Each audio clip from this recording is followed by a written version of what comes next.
A sample read from the Book of Wisdom. The words of Joseph of Arimathea, Yeshua's great uncle, and transliterated by Dezert-Owl from the Forbidden History series. Chapter 15. On the Etheric Spiritual Realm. The etheric spiritual realm lies on between the realm of matter and the realm of divine light, or the Divine One. If your mind is unable to grasp the idea of the divine, and you cannot comprehend what is meant by the etheric spirituality, do not be dismayed. How can any ordinary, unenlightened mind do so when it is totally surrounded by a corrupt material world, and then closed in on every other side by this grand illusion in time? Absolute purity cannot be seen among the dark clouds of the earthly impurity, while in this defiled lower plane, the immaculate perception is almost inconceivable. So for this reason, if you cannot comprehend this, nor perceive the reality of the only true perfection, how much less then will you be able to comprehend the divine? Step forward confidently along this path, guided by listening to the true seed of light, who are more enlightened, as they will not allow you to stray, and soon the light of a true comprehension will be placed within your hand. The etheric spiritual realm is divided into two parts. On the one side is the place where the blind and the wicked have companionship with their own kind, and it is a very cold, dark place of complete obscurity and emptiness. This is the realm of the adversarial blind natures that are containing all of those who are repulsive even to their own kind, while their greatest punishment may lie in the fact that they can still retain the memory of a true beauty, sanity, excellence, and of purity, just as the happiness of those within the realm of perfection and vision on the other side is brought up to a higher level and highlighted by its own contrast with that very same sorrow and affliction that they had previously known. The realm of darkness is separated from the realm of light by an etheric form of fire through which a communication can be established. Were those on the sunlight side to inquire from the inhabitants of darkness what brought them to their deplorable state, if the truth of honesty could be found in them, they would have to reply, "We are of those who were careless and unattentive of all the ethical, spiritual, and the higher dignities. We were of those who thought only about their own selfish gain of interest, but not of the advancement for the etheric higher man, nor of the welfare of others. We were the self-consumed ones who considered only their own needs and own special interest. Now look at what we have. We keep down the poor and the undereducated and exploited the helpless and the weak, doing nothing to improve their situation. Now look at ours. We sit on special councils and in the seats of high authority, while engaging in vain and empty arguments about what is right and what is wrong, while the poor, the hungry, and all those oppressed stood helplessly by and suffered in a hopeful patience. We are above all of those who could have done much but did little. We were among those who were given great gifts but used them for selfish ends. So what do we have left?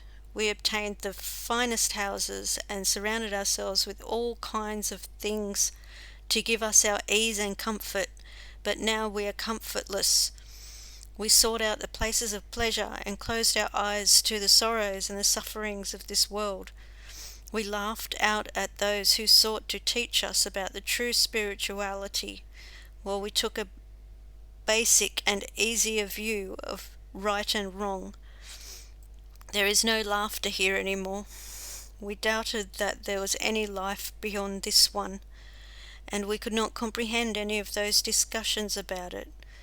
I wish that the grave could have been the end. The talk about obligation, duty, and the service for all men disturbed our comforts and complacency, and we let others do our biddings for us.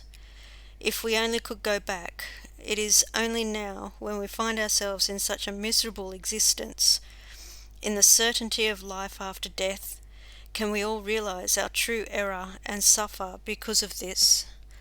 Here the air is filled with the sighing sound of the saddest words we that know. Too late. These words have spanned the gulf of time and were recorded by an ancient Magian sage. On the day when the whole being is separated by death and the mortal clay is consigned into its proper place, the spirit passes through the great stargate and into that spirit realm. There it will first enter a border space where the floodgates of memory are opened up and each and every action will be recalled. This is where the newly arrived A-spirit waits while it slowly assumes its chosen form, as it then realizes the direction of its next self-chosen destination. The spirit does not arrive in a state of waking, but is like one who has been asleep. It wakes up to its new life like a man wakes up to a new day. Then, if during earthly life it has doomed itself, this realization will very slowly dawn, and the newly formed being will finally cringe away from all those who came to welcome it. It will indeed be wishing that death had been an end. The wisdom of the ancient time disclosed how that the newly arrived spirit is standing in completeness for condemnation, what it is called the place of decision or the garden of choices. It is the place with boundaries.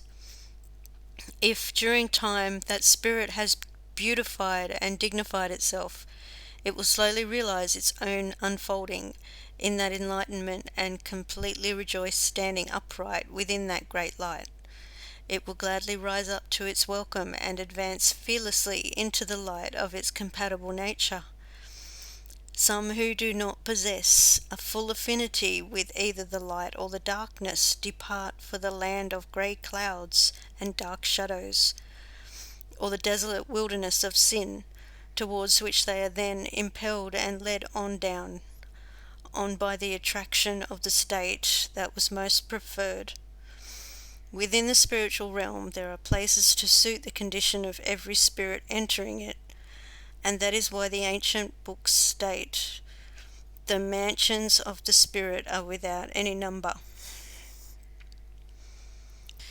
Okay, and I hope you enjoyed that short read of chapter 15 from the Book of Wisdom by Joseph of Arimathea, transliterated by Dezert-Owl from the Forbidden History series. Please continue watching to the end of the video, enjoy some nice music, and all the information on how to get hold of this book and many other beautiful transliterations. All the information is on the rest of the video, so enjoy, and links are in the description.